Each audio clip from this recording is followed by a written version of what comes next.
नमस्कार दोस्तों, stock market studies में फिर से एक बार आपको बहुत-बहुत स्वागत है। तो आज मैं फिर से आपके सामने कुछ इम्पोर्टेंस कंपनी का अपडेट शेयर करने वाला हूँ। तो वीडियो को पूरा लास्ट तक देखिएगा और अभी तक आपने चैनल को सब्सक्राइब नहीं किया तो ज़रूर कर लीजिएगा। कंटिन्यूअसली इन्फॉर्मेशन और अपडेट्स पाने के लिए चैनल के ऊपर बने रहिएगा। तो चलो देख लेते हैं कौन-सा कंपनी है इस वीडियो के अंदर। तो फर्स्ट जो कंपनी है जिसके बारे में चर्चा करूँ, उसका नाम है डिक्सन टेक्नोलॉजीज़। देखिए डिक्सन टेक्नोलॉजीज़ के बारे में बात करूँ तो इस कंपनी के एक सबसे बड़ा अपडेट क्या है? इस डिक्सन टेक्नोलॉजीज़ के ऊपर सबसे बड़ा जो अपडेट है, आपको मैं बता दूँ कि इस कंपनी इंडिया के नंबर 1 एक बार चलो आपको दिखा ही देता हूँ। नंबर 1 इलेक्ट्रॉनिक्स जो कंज्यूमर ड्यूरेबल्स प्रोडक्ट्स है, तो उस प्रोडक्ट्स बनाने वाला नंबर 1 कंपनी है। और डिक्सन टेक्नोलॉजीज़ के सबसे ज़्यादा ग्रोथ होने के पीछे कारण क्या है? वो है इसका शाओमी के साथ डील। देखिए, शाओमी जो चाइना के एक बहुत बड़ा ब्रांड है, वो इंडिया में आकर डिक्सन टेक्नोलॉजीज़ के माध्यम से ही वो मोबाइल के जो मैन्युफैक्चरिंग है, वो इसी के माध्यम से कर रहा है। क्योंकि मोबाइल के ऊपर जो डिस्प्लेज़ है और साथ ही साथ जो मैन्युफैक्चरिंग है, तो उसका काम टोटली डिक्सन टेक्नोलॉजीज़ देख रहे हैं। तो सोचिए डिक्सन टेक्नोलॉजीज़ को किस तरीके से ग्रोथ होने का चांसेस है। और और बाकी इस कंपनी का परफॉर्मेंस भी देखेंगे, तो यहाँ पे कोई कमियाँ देखने को नहीं मिलेगा। हाँ, वैल्यूएशन वाइज़ कंपनी का वैल्यूएशन थोड़ा-सा ज़्यादा देखने को मिले।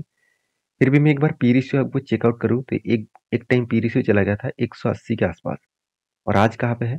116 के आसपास। मतलब 180 से 116 तक यहाँ पे करेक्शन होता देखने को मिले।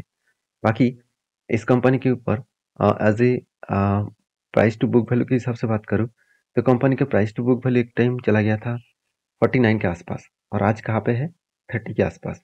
मतलब वही लेवल में आ चुके हैं, जो कंपनी का प्रीवियस कोविड के टाइम में लेवल था। तो कोविड के टाइम में जो लेवल था, उसी लेवल तक कंपनी का book price to book value देखने को मिला। इसका मतलब फिर से इस जगह से रीबैक करने का कोशिश वो ज़रूर करेंगे और हाई लेवल तक रीबैक करने का कोशिश वो ज़रूर करेंगे। तो बाकी इस कंपनी के ऊपर अगर क्वार्टरली रिजल्ट देखा जाए, तो सेल्स लगातार बढ़ता हुआ देखने को मिले। 2100 से 3000, उसके बाद 2400 करोड़, उसके बाद 4800 करोड़। तो एक अलग लेवल का सेल्स यहाँ पे देखने को मिले हैं और एक्सपेंस को कंपनी कंट्रोल करने के बाद कंपनी का नेट प्रॉफिट जो है, वो 4600 करोड़ तक देखने को मिला। तो सॉरी, ऑपरेटिंग एक्सपेंस को मिटाने के बाद कंपनी का एक्चुअली प्रॉफिट हुआ, ऑपरेटिंग प्रॉफिट हुआ कितना 111 करोड़ से 185 करोड़ के आसपास। तो कुल मिलाकर जो नेट प्रॉफिट हुआ, वो प्रॉफिट अब देखेंगे तो 52 करोड़ से इस बार 97 करोड़ बना। तो प्रॉफिट ऑलमोस्ट डबल के आसपास है। क्वार्टरली रिजल्ट भी अच्छा खासा था, ईयर ऑफ ईयर बेसिस भी रिजल्ट अच्छा खासा हुआ। इसके चलते है डिक्सन टेक्नोलॉजीज के ऊपर एक शानदार तरीके से ट्रेड बना। वो ट्रेड दिखाने से पहले मैं इन्वेस्टर के बारे में चर्चा करूंगा। देखिए इन्वेस्टर भी कुछ टाइम ऑफ पीरियड में दिसंबर 2022 मतलब एक साल के पहले से ही कुछ कुछ करके क्वांटिटी मतलब थोड़े थोड़े करके क्वांटिटी यहाँ पे ऐड किया चले जा रहा है। जो पहले 7.5% के आसपास होल्डिंग था, वो आज बढ़ के हो चुके 17.5% के आसपास। और उसी तरीके से अगर देखेंगे तो यहाँ पे जो एफएस है, उसके पास 18% का होल्डिंग था, बीच में कम होकर 15% हो गया था। अभी फिर से वो 17 17.5% के आसपास देखने को मिला। तो अच्छा खासा होल्डिंग यहाँ पे इंस्टीट्यूशन के माध्यम से देखने को मिले हैं। अभी टेक्निकली चार्ट पैटर्न्स के बारे में बात करूँ तो फाइनली बहुत दिनों के बाद जिसके ऊपर एक एंट्री लेवल मिला, वो कुछ इस तरीके से मिला है, एक कफ विद हैंड पैटर्न्स मिला और फाइनली जब ब्रेकआउट हुआ, तो ब्रेकआउट होने के बाद यहाँ पे देख सकते हैं इस पैटर्न के बाद यहाँ पे ब्रेकआउट हुआ, ब्रेकआउट कंफर्मेशन भी हुआ। उसके बाद देखिए धीरे-धीरे करके कंपनी ऊपर जा रहा है। तो यहाँ पे मैंने टारगेट जो सेट करके रखा हो, जो जो मुझे टारगेट मिलने का चांसेस है, वो टारगेट करीबन 9950 के आसपास है। देखिए टारगेट मैं आपको नहीं दे रहा हूँ, ये मेरा खुद का टारगेट है। अगर आपको इस टारगेट को फॉलो करके काम करना है, तो आपके जो एडवाइज़र है उसके साथ बातचीत करके काम करिएगा। क्योंकि देखिए इस टारगेट लेने का मेरा मेन मकसद है, यहाँ पे जो कप का जो साइज़ है, यही साइज़ को यहाँ पे मैंने बिठा दिया और वो मेरा टारगेट निकल के आ गया। तो टारगेट यहाँ पे होगा कि नहीं होगा वो तो बाद में पता चलेगा। मगर कंपनी में जितना दम है, उस सिचुएशन को देखें तो कंपनी में आगे बढ़ने के पोटेंशियल है। बाकी आपकी क्या राय है ज़रूर कमेंट्स करना। नेक्स्ट जो कंपनी है उसका नाम है सुमितोमो केमिकल। बहुत सारे लोग मुझे कमेंट्स किया, क्या सर सुमितोमो केमिकल्स क्या अच्छी कंपनी है? First of all Sumitomo chemical एक जापानीज़ कंपनी है।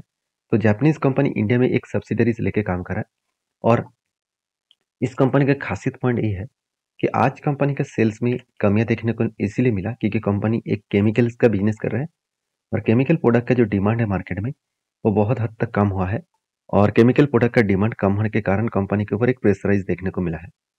तो सेल्स इस कारण की वजह से 750 करोड़ से डायरेक्टली 550 करोड़ बन गया। पिछले क्वार्टर के तुलना से भी कंपनी का सेल्स 40% से भी ज़्यादा करेक्शन हुआ और ईयर ऑफ ईयर बेसिस में भी कंपनी के ऊपर अच्छा खासा सेल्स का सिचुएशन कम होता देखने को मिले। अभी एक्सपेंस को कंपनी कंट्रोल करने के बाद नेट प्रॉफिट देखिए 91 करोड़ से 55 करोड़ बना और पिछले सालों में 144 करोड़ था। मतलब अ, दुगना से भी ज़्यादा कंपनी का प्रॉफिट ज़्यादा था और इस बार कंपनी ने प्रॉफिट को कम किया। तो ओवरऑल बात करें इस कंपनी के ऊपर एक चीज़ को ध्यान देना, कंपनी के ऊपर जो नेट प्रॉफिट है वो लगातार बढ़ते चले जा रहे हैं और इस नेट प्रॉफिट बढ़ने के कारण कंपनी के ऊपर जो ग्रोथ है वो भी नेट प्रॉफिट लगातार घटते चले जा रहे हैं। इसके कारण बहुत सारे लोगों को कहना है कि क्या कंपनी ऊपर जा पाएंगे। देखिए, कंपनी के ऊपर दम है। आज केमिकल सेक्टर के सेल्स डाउन है, केमिकल सेक्टर के मार्केट में डिमांड कम है, जिसके चलते हर कोई केमिकल सेक्टर में प्रेशराइज देखने को मिला। अगर इस सेक्टर के जितने सारे कंपनीज है, चाहे वो पीआई इंडस्ट्रीज हो, चाहे वो यूपीएल हो, ये सारे कंपनीज को देख लेना, उसका भी हालत बहुत खराब है। तो ओवरऑल इस कंपनी का बैलेंस शीट जो है, देखिए यहाँ पे आपको पॉजिटिविटी दिखेगा, बोरिंग्स एकदम जीरो है और रिजर्व लगातार बढ़ते चले जा रहे हैं।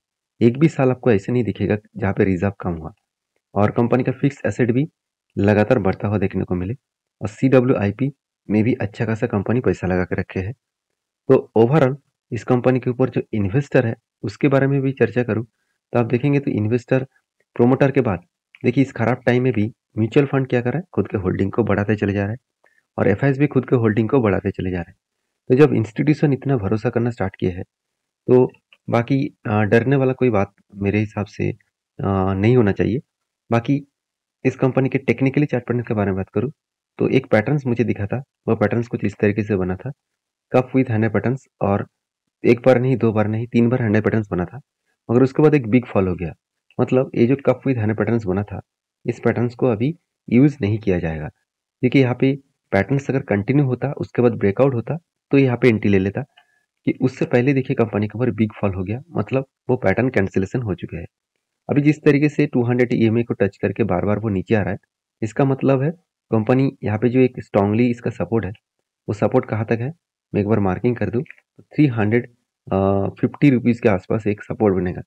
तो 350 रुपीज़ के आसपास आकर एक सपोर्ट लेगा, उसके बाद फिर से यहाँ से रीबैक कर सकते हैं। क्योंकि यही लेवल कंपनी के लिए एक स्ट्रांगली 1 बार, 2 बार, 3 बार, मतलब 3 बार पहले ही इस लेवल को टच करके वो ऊपर, बहुत ऊपर पहले ही जा चुके थे। मतलब यहाँ पे कंपनी के एक स्ट्रांगली सपोर्ट बनेगा। बाकी आपके क्या ओपिनियन है जरूर मुझे कमेंट्स करना। नेक्स्ट जो कंपनी उसका नाम है वरुण बेवरेजेस लिमिटेड। सबसे पहले वरुण बेवरेजेस लिमिटेड के ऊपर टेक्निकली चार्ट पैटर्न के बारे में चर्चा करूंगा। जिस दिन का मैं इंतजार कर रहा था फाइनली वो दिन आ चुके हैं।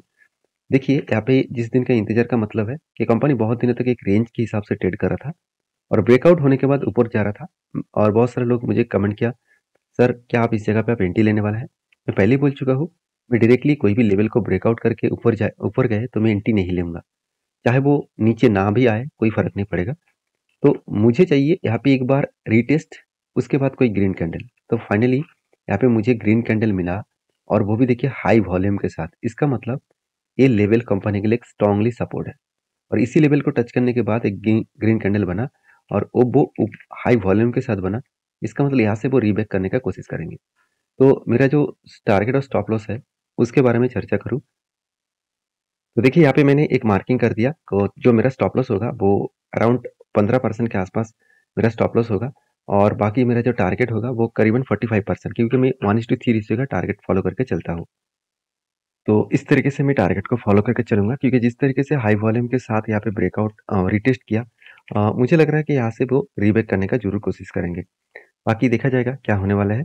और इस तरीके से इन्फॉर्मेशन पाने के लिए चैनल को जरूर सब्सक्राइब करना। और हाँ, ये वीडियो टोटली एजुकेशन पर्पस में था, मेरे तरफ से कोई भी बाय एंड सेल का रिकमेंडेशन नहीं है। काम करना है तो सारी चीज़ों को वेरीफाई करके ही करना पड़ेगा। तो मिलते हैं नेक्स्ट वीडियो में, तब तक के लिए धन्यवाद।